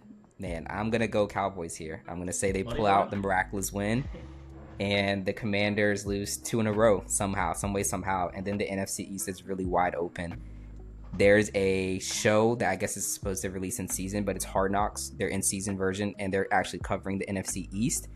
I don't know. I think that just kind of creates a little bit of drama with the NFC East being wide open. The Commanders, being the better team overall coming in here and losing to Dallas where they're at. I think that's really interesting potentially. So that's my take on the game. I don't know anything about the total. I think it will be high scoring, but yeah, I don't know. 55 and a half is, that's a lot of points. Obviously the highest point total on the slate for week 7. But I expect both quarterbacks to play really well. I think it'll probably come down to the run game and kind of who can manipulate their lines the best, offensive and defensive lines, to kind of stop or, just execute their run plays. And that's how the winner will probably be decided. But we've got, our kicker, Aubrey. I think if it comes down to his leg, I think we win this game. So that's that. Aubrey is a beast, man. Aubrey's a beast. Yeah, I think for sure. I think I'd go. I mean, at this point, I'm more of a Cowboys fan than you. I go Cowboys for sure. I think they take this. I think they're the better team. Honestly, I don't think this is priced right. I think it should be -1.5 Cowboys. So, I'll take the points, man. I'll take the 1.5. I think that's. I'll take it. Yeah, I'll take it. I'll take the points for sure. So, like you said, definitely game of the week. I mean, this is like the Thanksgiving game, right? Like pretty much. It is, yeah. So it long. is. It's the Thanksgiving It's game, the man. early Thanksgiving. Yeah, the for us here. preview, Yeah, for sure. So, yeah, No, I think early Christmas, because that's Christmas. Is that what it is? yeah, they play on Christmas, yeah. Oh, Yep. that's what it is. Yeah, I Christmas. thought it was Thanksgiving, but yeah, going back to this game, yeah, I think it's a high scoring game. I think it's priced right at 55.5. It seems like a lot, but like you said, man, we forget. Like, are they leading with the 80-point tie like that was put up against? Yeah, that was an insane, 80 points, man. That's so crazy. That's literally college numbers. Like that's insane, Yes. man. So yeah, I see this game it's maybe cool. ending like in the 62 to 65 point range. Like both teams put up about 30 points. Maybe comes down to a field goal, that sort of thing. I can see that. Like Yeah, point game in the fourth quarter. Yeah. yeah, Like yeah, yeah. ridiculous. Imagine they go two ties in a row. That'd be crazy, man. Oh my gosh, man. For the That's the Cowboys. yeah, that'd be something, man. Nobody could have predicted that, man. Like that like Nah, Vegas will cash out if this game ends in a tie somehow. So, for yeah. sure. Yeah, there'll be a few casinos like they'll be like, yeah, the Caesar shut down because somebody parlayed two draws in a season for the Oh my Cowboys. god. Like for Yeah. sure. Insane. But yeah, man, I think it'll be a good game. I definitely give it to the Cowboys for sure. I think Dak balls out. I think Jaden balls out too, man. I think it'll be a really good game to watch for sure. That'll be the I think that's honestly for me the most interesting. Well, Colts Chargers, I like that one too. But out of the 4 o'clocks, um, yeah, probably Washington and Cowboys will be the best game to watch there. I Most think the Colts. likely. Yeah, which is crazy because I looking at I just noticed this right now, but you know that the Colts Chargers game is actually it's the Colts are not favored. Interesting. They're I do actually see that. dogs by 2.5, which is At very 2.5. interesting. Yeah, They're on the road. They're on the road. I could see that. They're giving the home team the points. The favorite. But yeah, okay. That is interesting actually. yeah. I mean, Colts have been pretty dominant, man. I don't know where the pricing is there. That's another one I might parlay those. I might parlay Colts plus 2.5 and Dallas plus 1.5. That might be actually a really That good that pick. could be something. I Yeah. remember when the Colts played Denver early this year. I can't remember if it was in Denver or it was on the road. I believe it was on the road for the Colts, but it was 7.5 points, and I was like, dude, there's no way. I was like, Colts, Colts, Colts. Like I just don't. And they won the game, but it was just mispriced. People weren't believing the Colts just yet. So this could be another one of those opportunities for sure. Yeah, almost definitely. Yep.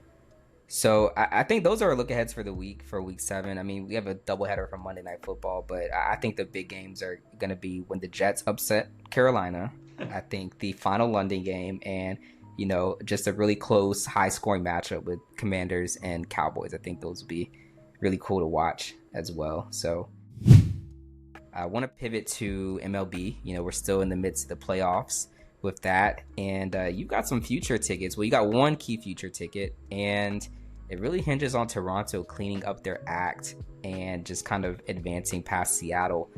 What do you think is going to happen in that series? Do you think that Toronto edges them out, the Mariners? What are you thinking? I mean, it's kind of a shock. People didn't expect this, them to, be up in this series.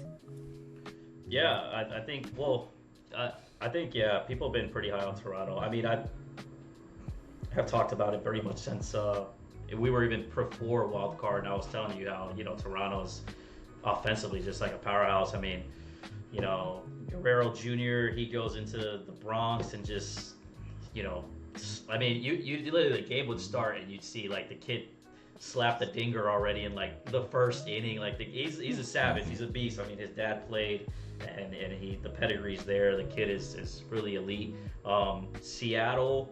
I mean, I actually got to watch them play. I was in Seattle a few months ago for a work trip up there, and yeah, they looked pretty good offensively as well.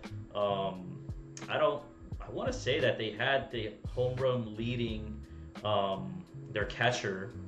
I forget his name. Kyle Raleigh, I think it is. I think it's Kyle Raleigh, and yeah, I'm pretty sure Kyle Raleigh, and he's home run leading hitter for the league.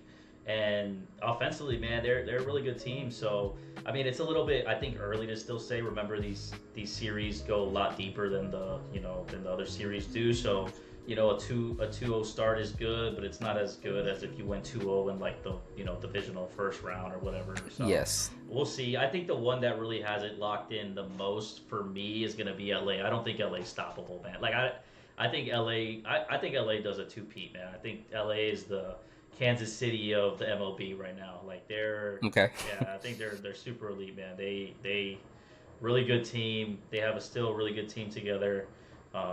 I personally like Mookie Betts, man, one of my favorite Mm. baseball players. Even though he was like prior to the LA, he was a Boston. He is a Red Sox. So obviously, me being a Yankees guy, not a huge fan of Boston, but you still got to respect the game, man. Respect these players that are like really elite, and he's been great. and he's an older guy, and he's still performing really well for LA. So really cool to watch that. And yeah, it's been a good season for them thus far, and I think it continues to be. So I don't see them stopping that at all. But yeah, as a Yankee, I hope Toronto loses. My future is I parlay Toronto and LA to meet in the World Series. So I thought they'd go all the way. If that doesn't hit, I mean, it's okay. That's why, this is a responsible gambling podcast. So make sure you respect your unit sizes. Yes. Yes.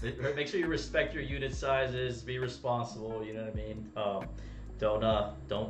Don't bet your kids' food money or lunch money on stuff. No, so. never. But never that. But yeah, I thought yeah, never that unless it's apparently this week the Jets beating the Panthers. Then you can go all in because that's a definitive for Trev here. But yes. What's it called? Yeah, man. I think LA continues to be pretty dominant.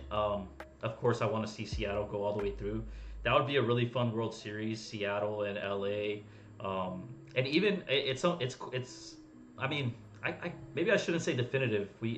I can't forget that Milwaukee did put up like basically the best season in baseball. They're really good as well. It would be cool to see like a Seattle Milwaukee. I mean, it's kind of like football in the sense of like, MLB, man, it just has those teams that have just always been so dominant, and people get tired of seeing every year go all the way or whatnot. So it would be refreshing to see a Seattle Milwaukee. It would be it's like for me, like obviously the Jets are not going all the way, but I'd love to see like somebody that's struggled before, like a Detroit or whatnot, like go all the way, and it not be the guys that like Kansas City again or whatnot. It's just not entertaining, That's why. Yeah, same old gets tiring.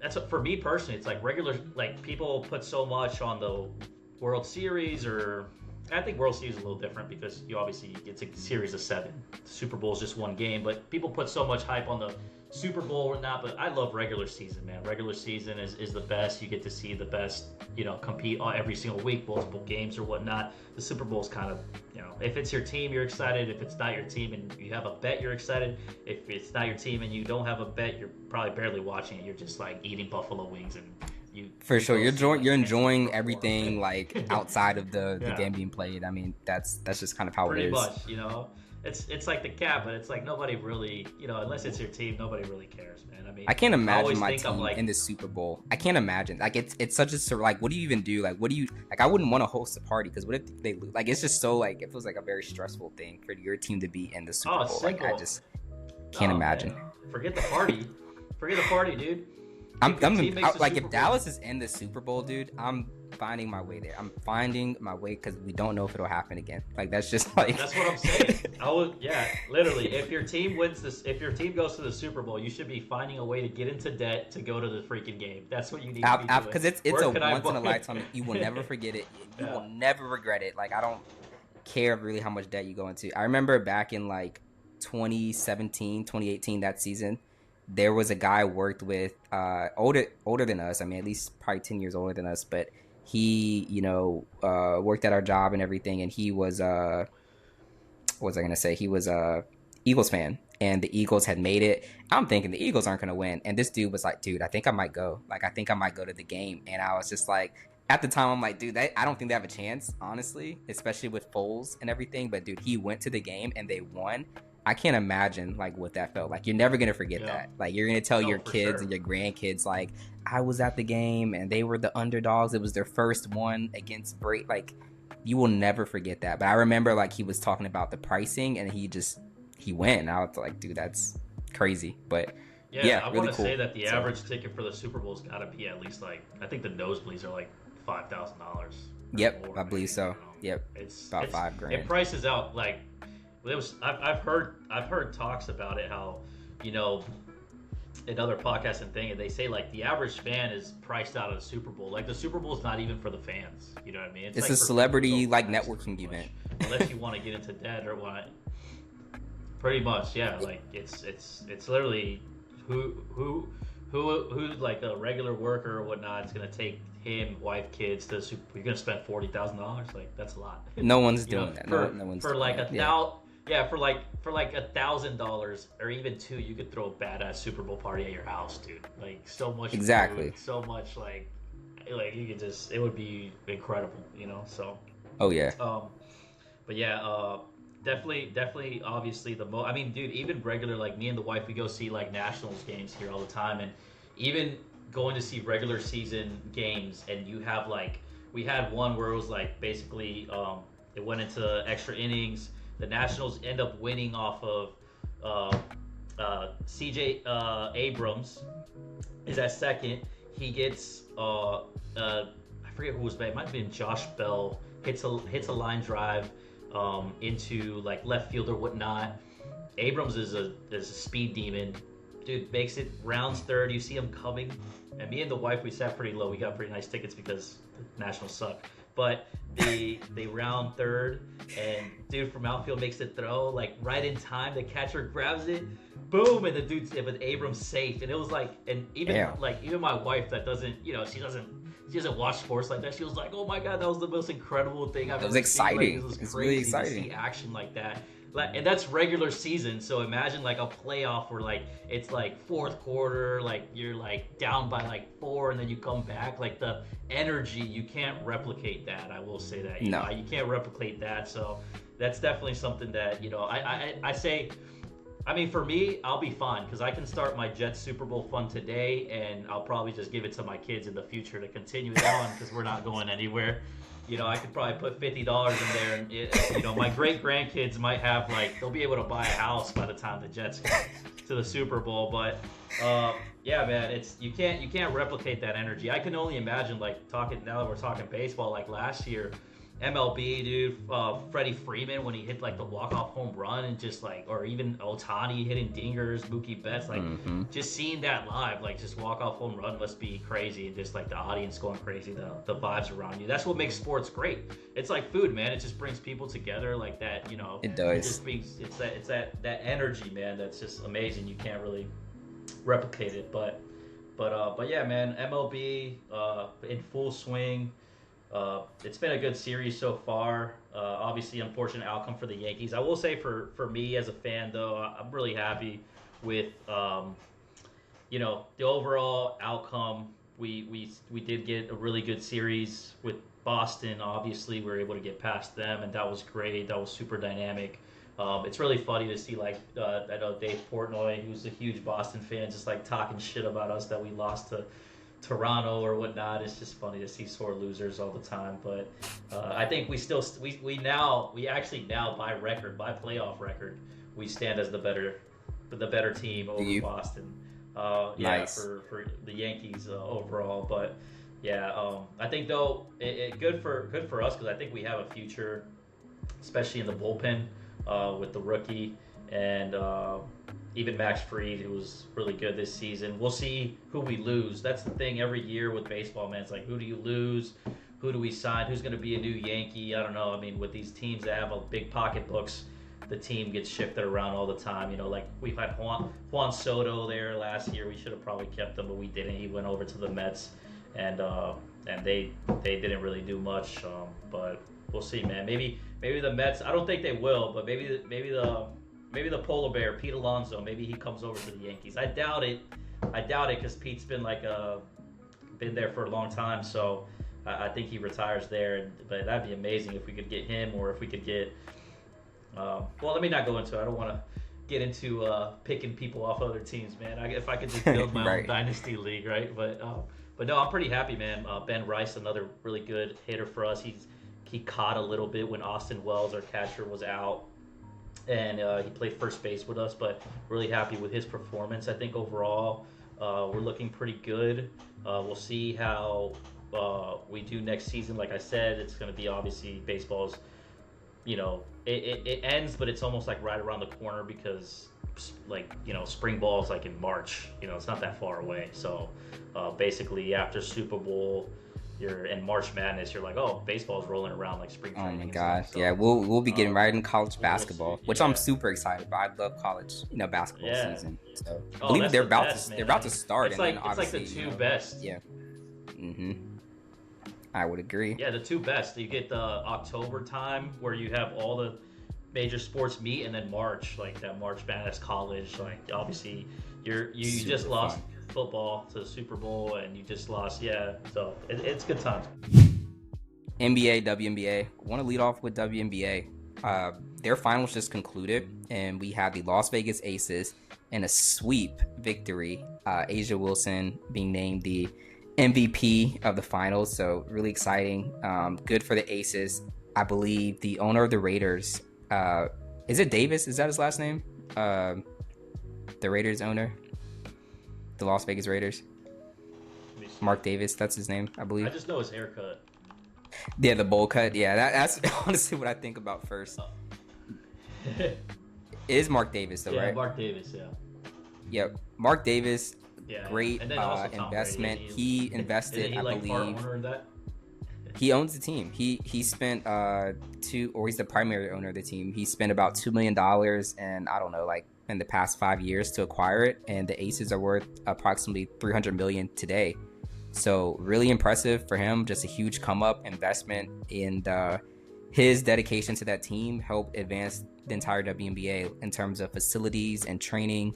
The things he's done for the Aces, just with his investment in that franchise, has led other WNBA teams to essentially do the same for their franchises. So just increasing their, and having private training facilities. I think the Aces were the first team in the WNBA to have their own private facility versus like going to a university or MBA or something like that, to do that sort of thing. But yeah, really impressive by them. They swept. Awesome. A'ja's got her 4th MVP. She was also Defensive Player of the Year. Yeah, so awesome. I didn't think it'd be a sweep, but if you're the best, you're the best. And I think this is like their 3rd championship in 4 or 5 years. So awesome for them. So now they're in the off season. We'll start hearing about, the ladies in college that are coming up, and who the next stars are going to be. Paige Buckers, she's been great her rookie season. So I think the WNBA is in good hands talent-wise. I think the money thing will happen just with the revenue sharing. We'll just get better over time. It's just one of those things. But I think Tom Brady is also a part owner of the Las Vegas Aces. So it seems like he's really involved in that Vegas ownership sports team, type of deal. So pretty cool, I think. Yeah, I mean, Vegas is a huge city for coming up in general in sports, man. I mean, they've shifted it over from where it was obviously casino, entertainment, gambling, and they've made it, now like a sports mecca, because the Oakland Athletics are also going to be there. They're not going to be the Oakland Athletics anymore for MLB. They're going to be the Las Vegas Athletics. They're having their stadium built there now, so it's good to see that money flowing, man. I mean, I think that goes to show you, like, the WNBA is definitely going to start getting a lot bigger and exploding as you see money. When you see money flowing there, it's because there's potential growth. Obviously, they see potential growth in probably the fan base and making it just international or whatnot. I mean, obviously, basketball being an international sport, I mean, it's an Olympic sport. So, there's going to be a lot of potential growth there. And like we talked about like last week, where hopefully they just start taking care of those issues, how you said, like the refs and all these type of things, and they start kind of getting like these little problems out of the way, and everything starts to kind of flow where it's more of a league that's taken serious in the sense of like, yeah, we have the top refs, we have good play call, we have our people getting paid well, and then that's going to promote, maybe young women out there to aspire to be in the WNBA, and be like, yeah, I really want to do this, not, but I'm not going to make no money or struggle or whatnot, and they don't want to aspire to do that type of stuff, and they kind of, college becomes like the peak, and then they go into other careers or whatnot, because, that seems to have been what it was for a while. But, yeah, man, I think expansion teams too. I think there's like at least three or four expansion teams. I think Philly is talked about getting a team. I couldn't even name the other cities, but Golden State just got a team recently, so they have expansion. They're literally expanding that league. I just wanted to add that point. Just they're doing good things. Yeah, that's what I'm saying. People with a lot of money don't expand if they don't think they're gonna have a return on their money. So I think maybe it's time to kind of start fading that, because the discussion forever is like, oh, they're not making money, and that's like everybody was just leaning on that, and it's like, okay, but if they're expanding, that means there's money being made because people don't expand to lose money. You know, that doesn't happen in business. So, um, Yeah, so they have the it's good, man. It's smartest gonna be people good. doing the analysis on like, the growth and over a certain amount of time, and it's like the dumbest people will be like, "Oh, that's stupid. I don't get this," or "I hate women's sport," or just like whatever Yeah, dumb excuse they have. And it's like, dude, there are smart people that right. like understand how this is gonna work, and it's gonna be successful most likely than not successful. Yeah. Yeah, man. I mean, So if there's a market for it, I know like Saturday mornings, sometimes I watch cornhole on ESPN. For the longest, I didn't even know that was a thing. And then I saw that and I started watching. I was like, oh, there's competitive cornhole. This is sick, dude. oh Like, yeah, I know a guy pro that getting to competes. another level. Yeah, it's cool. I know a guy locally that competes like in the Virginia Beach area, and he goes to competitions and everything. Very serious. He's got his own boards and everything, so it's very competitive sport as well. It really is. Right. But Yeah, you guys, that's hilarious. He has like his perfect bags. Like, these are my bags. Don't touch my bags. Like, these are. I got my chalk clay on my hands and stuff. They do the yes, LeBron before everything. yeah, Right. Let's do LeBron. Oh my God, yeah, it. yeah. Gotta love it. Gotta love it. The pregame, rituals and stuff. Gotta love that. Man, let me go over to NBA a little bit, just some news and that. So the season is gonna kick off October 24th. So that's about 9 days, about 9 days away from today, and exciting because we're gonna see rookies like Cooper Flag, in their official debuts and games that count, that sort of thing. The return of like guys like Victor Wembanyama, and I saw him in preseason, a highlight of him the other day.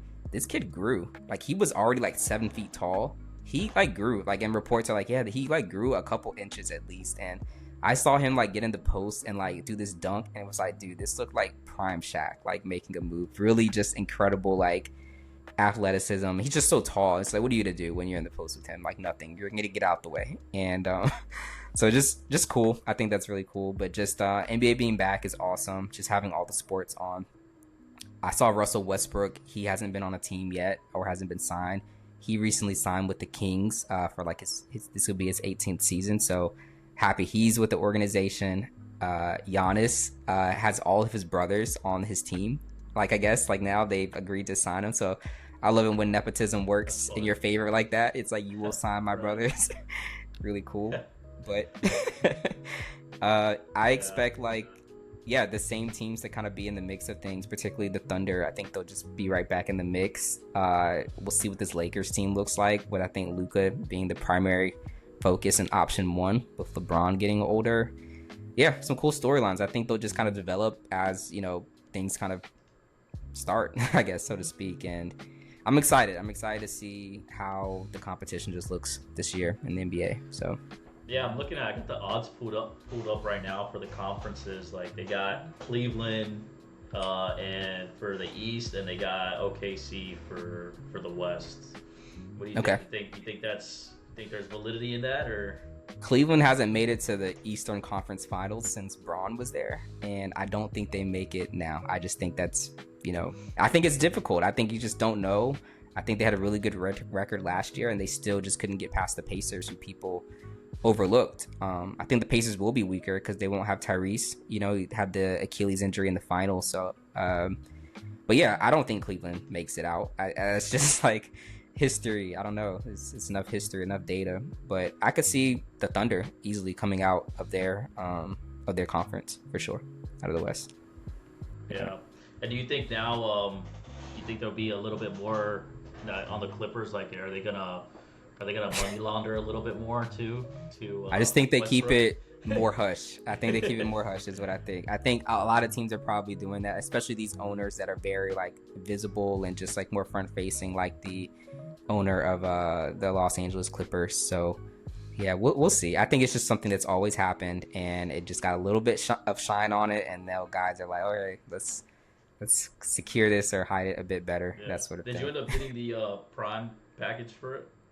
I didn't get the Prime package. Normally they offer something in season, whether it's through one of the books like FanDuel or even YouTube TV, like, hey, get it for 25%, 15% discount. So I'll probably wait for one of those. But at some point, I see myself probably getting it just to, keep up with, the games that are, teams I'd like to see, but I just can't on national TV. So Yeah, yeah. I hate how they keep like shifting it on us. For the longest, I thought like ESPN was gonna take over the NBA and like keep it on ESPN Plus. Like I was gonna get on ESPN Plus, and then it's just been hockey pretty much that's on ESPN Plus now, and mm, some like football games or whatnot. But yeah, they keep shifting it too much, man. I can't keep up. no, it's impossible, and Yeah, but by design, honestly, I believe it's yeah. definitely by design. NCAA, football, of course. We're in the prime of college football season. Big news over there. I want to start with Penn State, man. Fired the coach, man, after 12 seasons with the team. James Franklin is out as the head coach of Penn State.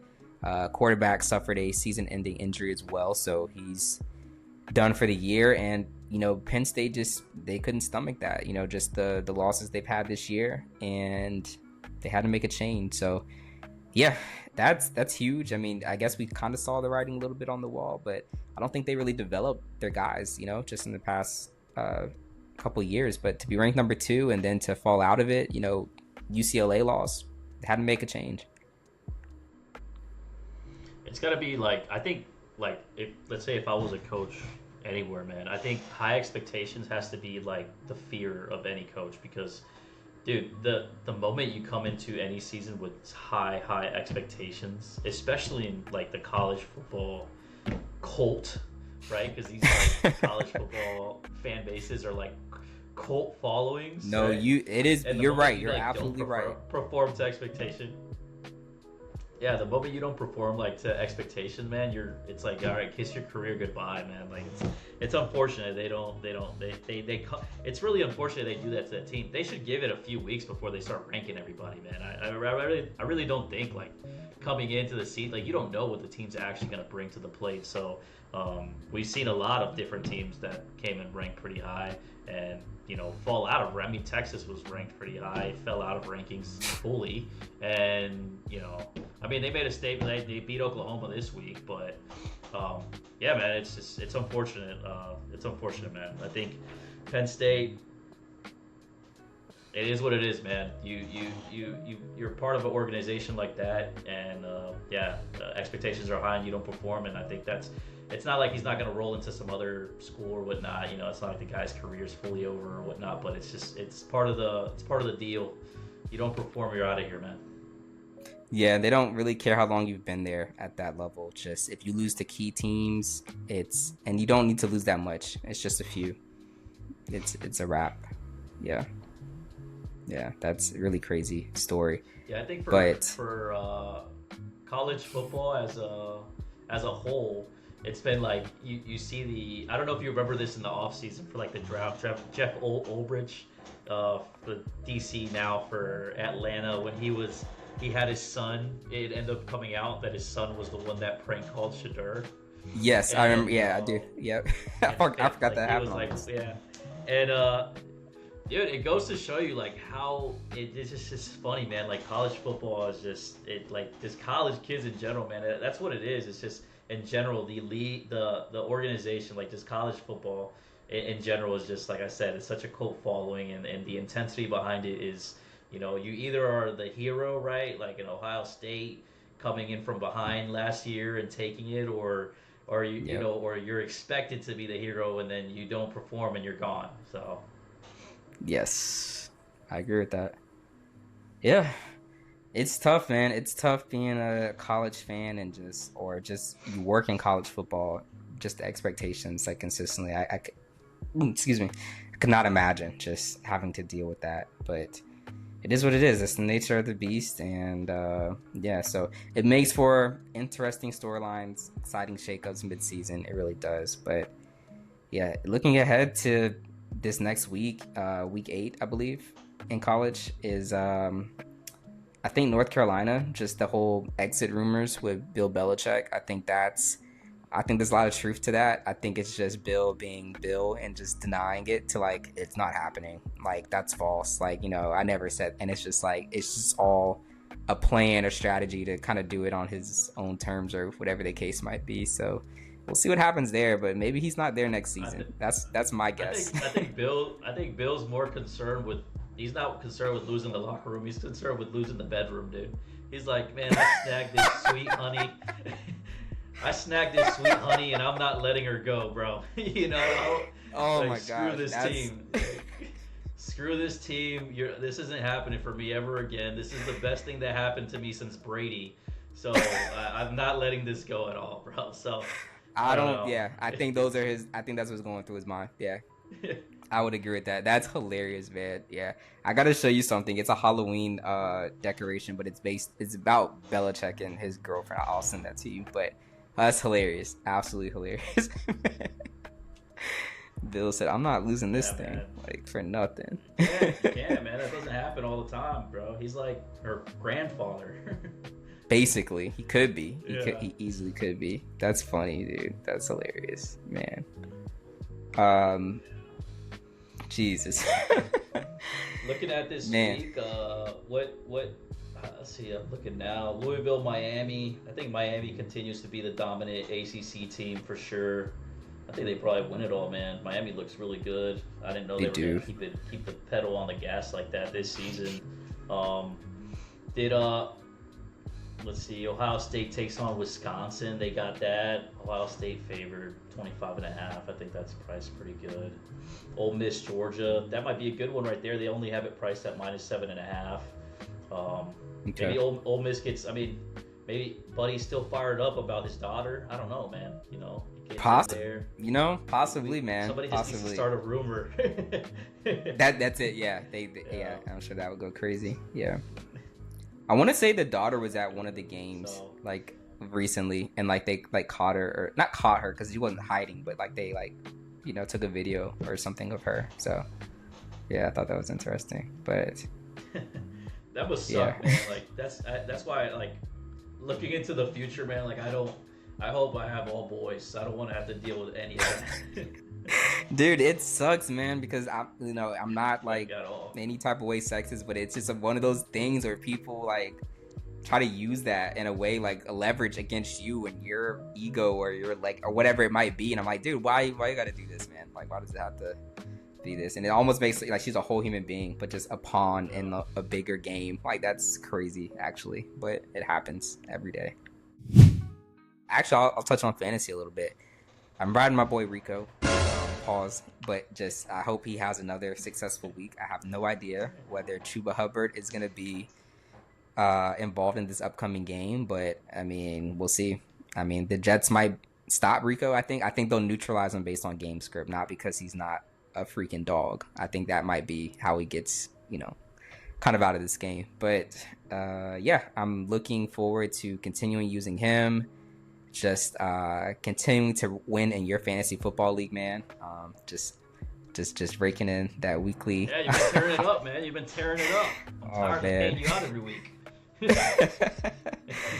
But yeah, so just looking forward to just key waiver wire pickups. I don't think at this point there's like anybody key. I think the Chargers backfield, that's interesting. I think Hampton, the rookie, is going to be out longer than his 4-week little IR requirement. So Vidal and Haskins, I think, are just going to be key guys. I saw you grab Vidal in a league, and that was a really great start and pickup. I mean, he owned that backfield, man. Like, just that was smart. That was sharp. Very sharp there. So Yeah, I think at this point of the season, like either the guys that are, a lot of guys are locked in already in like in different squads. So if you can pick up somebody, especially in that back position, and then they pop off for you, it'd be really good for the rest. I mean, my league, I'm pretty much cooked, man. I'm 1-5. Like I said, paying you almost feels like I picked up another subscription, like basically $10 a week at this point. So, man. I don't know, man. Looking at my squad, like I think in my team, and I just can't make it work, man. And obviously, but my league is a defense-heavy league, and it just happens to roll that way.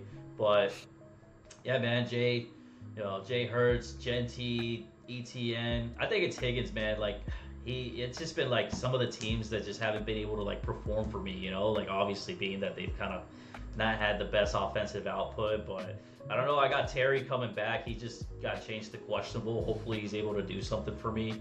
Okay. And I'm able to kind of start picking it up a little bit because I need to. If not, I'm kind of washed for the season, at least for my league. Thankfully, in your league, I'm doing a lot better.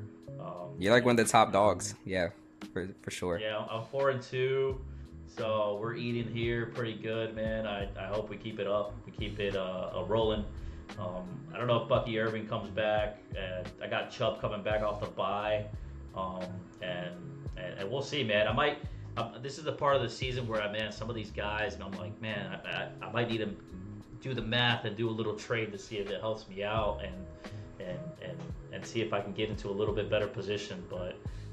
It's always, that's why I say it's like a well-diversified portfolio, man. You got to play in like 5 leagues. That way you can at least break even. You got to win like somewhere. You're going to win somewhere. There's a league where you're gonna be in a championship. You're gonna be doing well all year, and playoffs or whatever the case might be, and you feel good about that. It's just like I knew these guys are gonna hit, and it's like my other ones just didn't hit, but. Yeah, for sure. Unfortunately, like this week, I'm looking at it, man, in your league, and I have Scattaboo against me, which is gonna suck if he pops off. I got Drake London, dude. I got this guy Team Poppycart. He got Indiana Jones. We'll see, man. This guy might take off on me. It's he was the champ last year. He was the guy that you played the championship actually. Yeah, and it was so defeating. Yeah. Like he literally, I think he texted the group chat and he was like, "Oh, I was on the beach. I didn't even know I won." And I was like, "Oh, cool, man. I was over here sweating. I was over here sweating every damn freaking catch. This dude didn't even give a damn." I think he was a little bit more paying attention than what he may have let on, just a little bit, but.